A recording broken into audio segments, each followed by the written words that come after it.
Olá,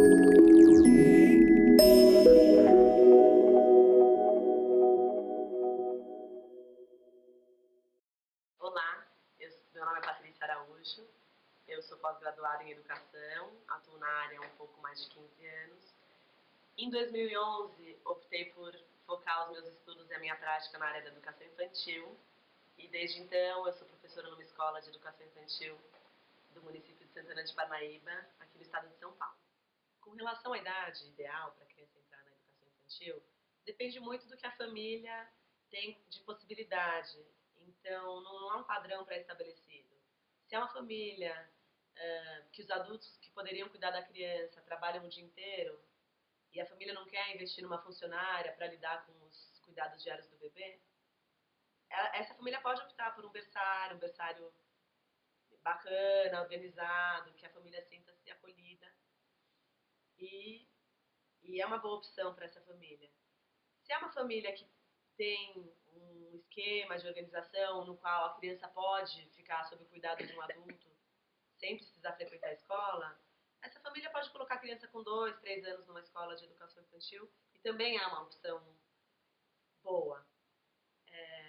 O que eu acho muito importante é que a criança frequente em algum momento dessa infância até os 6 anos algum espaço desses de educação infantil que é quando a criança sai do ambiente protegido da família e tem a possibilidade de viver com o outro, com o diferente, se relacionar com adultos que não são do seu núcleo familiar, então ela pode desenvolver outras referências de adultos também. E na educação infantil existe um super cuidado, um olhar muito criterioso para os conflitos que inevitavelmente surgem a partir do momento que nos relacionamos com o que é diferente. Entre as diversas questões que eu tenho acompanhado com as famílias de alunos e mesmo famílias de amigos meus que têm filhos pequenos, a escolha da primeira escola é uma coisa que as famílias têm muitas dúvidas e me perguntam bastante quais são os critérios. E então eu resolvi falar um pouco sobre isso. Há diversas possibilidades de escola. Existem escolas que focam mais no conteúdo, existem escolas que priorizam a integração entre as crianças a partir de brincadeiras e faz de conta.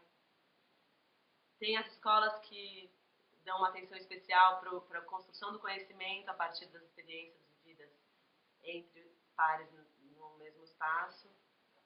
E hoje em dia tem também as escolas bilíngues que defendem a ideia de que a aquisição de uma língua, de uma segunda língua na primeira infância é muito importante. A escolha da primeira escola é muito particular de cada família. É importante que as famílias conheçam essa diversidade que existe e que possam escolher a partir dessa pesquisa. Então, a minha sugestão é que a família liste algumas das escolas que considera mais interessantes e agendem visitas.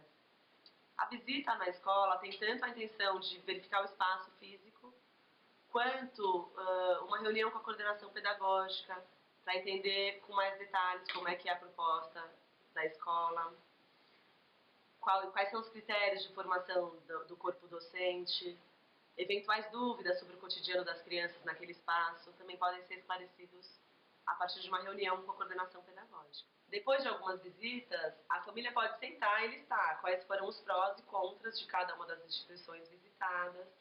E isso tem muito a ver com a experiência de vida de cada família. Essa é uma escolha que deve ser muito bem cuidada para que se ajuste aos anseios da família com relação à primeira escola e que a família fique bem confortável na relação com a instituição, com os professores, com a coordenação como um todo. Independentemente da idade, a experiência de conviver nesse espaço coletivo que sai do núcleo protegido da família é muito importante, eu diria fundamental para as crianças pequenas antes de ingressar no ensino fundamental.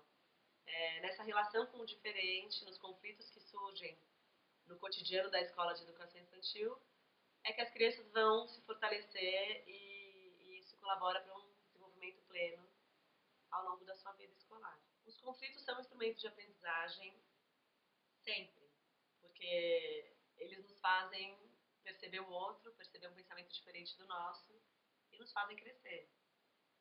Na educação infantil, eles têm uma potência, porque os conflitos entre as crianças pequenas são muito simples. Então, é possível, a partir da mediação de um adulto, que as crianças entendam onde é que começa o espaço do outro e termina o seu. Por exemplo, lá na escola, situações de conflito são quando uma criança pega o brinquedo da outra, sem pedir. Quando uma criança diz que o desenho da outra está feio, a outra criança fica muito chateada. Ou quando na hora do lanche, uma não quer dividir o lanche com a outra. Então, são conflitos que quando a gente coloca as crianças frente a frente, mediadas pela nossa presença, para pensar sobre o que aconteceu e conversar sobre isso, eles vão se tornando cada vez mais esclarecedores. A gente vê isso ao longo da educação infantil. Começa com os pequenininhos até os grupos maiores, que são os grupos que eu sou professora, de 5, 6 anos. As crianças vão ampliando o repertório para resolver os próprios conflitos, muitas vezes até sozinhas. Que essa é a nossa intenção maior. Né? Os conflitos entre as crianças pequenas devem ser vividos como parte do cotidiano das crianças. Lá na escola, os conflitos acontecem todos os dias, diversas vezes por dia. E é a nossa grande oportunidade, enquanto educadores, de instrumentalizar as crianças para conseguir escutar o outro, respeitar a opinião do outro e colocar o seu ponto de vista sobre aquele acontecimento. O conflito só acontece quando mais de uma criança se envolve. Então, é importante que a gente respeite o que as crianças trazem e não pré-julgue quem é o certo, quem é o errado, ou puna deliberadamente alguma das crianças. É preciso sentar com as crianças. Eu faço isso muito na escola todos os dias, que é sentar com as crianças envolvidas, de preferência fora do ambiente do grupo, que as crianças conseguem se concentrar mais e de verdade ouvir o que a outra tem a dizer. E eu fico como mediadora, dando voz para cada uma das crianças sobre o que aconteceu. Como adulto, eu preciso sempre manter a minha neutralidade para aquela situação, sempre me deslocar do quente, do fervor do conflito, para poder ouvir genuinamente os dois lados, ou os três lados, e mediar essa conversa para que as crianças cheguem a algum acordo de alternativa para aquela situação. Então, se uma criança não quer brincar com a outra, como é que a gente resolve isso? Por que que não quer? Se a outra criança vive ditando as regras e essa criança cansou de obedecer as regras. Então, é um jeito que as crianças vão entendendo que não dá para ditar as regras sempre nas brincadeiras, senão ela nunca vai ser chamada, que não dá para sempre dizer que o desenho do outro tá feio, que as crianças não vão mais querer mostrar os desenhos para ela. Então, as crianças vão entendendo como é que elas podem se relacionar de um jeito respeitoso com os outros. É claro que esse é um aprendizado a longuíssimo prazo e a nossa vida inteira, mesmo adultos, nós temos os conflitos e temos que lidar com eles. Mas na educação infantil isso é muito latente, é muito potente e a gente precisa, enquanto adultos responsáveis pelas crianças, considerá-los parte do desenvolvimento de cada um. Então, há conflitos que são mais simples e que o adulto mediador, só de dar voz para que as duas crianças falem e se escutem, já consegue ajudá-los nessa relação. E as crianças voltam para a brincadeira. Diversos casos, eu só sento com as crianças e eles se conversam e voltam para a brincadeira. Outros casos são mais complexos, então a gente precisa dar a proposta, como é que eles podem resolver aquele conflito. E então uma participação maior nossa do adulto. E em casos mais isolados, nos quais a criança está envolvida em conflitos todos os dias, é importante compartilhar com a família, sim. É importante chamar a família para a escola, conversar e fazer reuniões periódicas para que a família acompanhe a evolução da criança. Em alguns casos, a gente até sugere que a família procure uma ajuda externa à escola, uma ajuda terapêutica de um profissional da área. Eu sei que os conflitos também acontecem fora da escola. Dentro dela, a gente tem a participação do grupo que ajuda nesse contorno da criança e como é que ela pode se comportar num espaço coletivo. Fora da escola, com as famílias, eles não têm o grupo, mas eu entendo que a participação dos adultos pode ser bem parecida com a nossa, de professores na escola. Então, observar, quando tem um conflito fora da escola, observar de longe e ver se aquele conflito precisa da intervenção de um adulto. Porque algumas vezes as crianças envolvidas já sabem resolver o conflito sozinhas.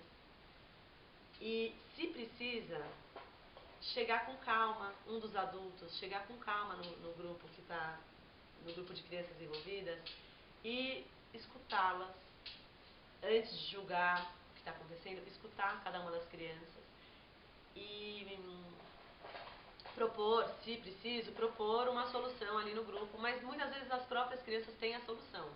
Então, novamente, dar voz para as crianças poderem dizer como é que elas se sentem naquela situação. O conflito só existe a partir da relação. Então, todos os culpados são envolvidos no conflito. Não tem um culpado, todos estão envolvidos naquele conflito. É preciso colocá-los diante do conflito e ajudá-los a resolver. Não cabe ao adulto culpar uma criança. Isso não contribui para o crescimento e para o desenvolvimento do respeito ao diferente, que é o que a gente almeja com as crianças pequenas, né? As regras devem existir e devem ser muito bem estabelecidas para as crianças. Então, poucas e boas regras ajudam que os pequenos entendam e respeitem aquelas limitações colocadas pelos adultos. E que as crianças entendam que se elas são violadas, elas desencadeiam uma atitude do adulto. A agressão física ou verbal são absolutamente proibidas. A violação dessas regras precisam ser muito bem pontuadas pelo adulto responsável pela criança. Eu sei que algumas vezes é difícil para a gente segurar firme nos limites que a gente coloca para as crianças e algumas vezes a gente acaba cedendo. Mas é muito importante que a gente tente segurar a nossa opinião e deixar bem claro e ser bem rígido com os limites que a gente impõe para as crianças. Quem quiser saber mais sobre o assunto, tem uma pesquisadora da Universidade Estadual de Campinas, da Unicamp, chamada Thelma Vinha, que tem um trabalho longo, super interessante em torno desse tema. Vale a pena. Muito obrigada. Espero que de alguma maneira eu tenha contribuído com as famílias, com as mães, com os pais. É uma tarefa muito difícil educar. A gente precisa ser bem firme, bem persistente. Obrigada.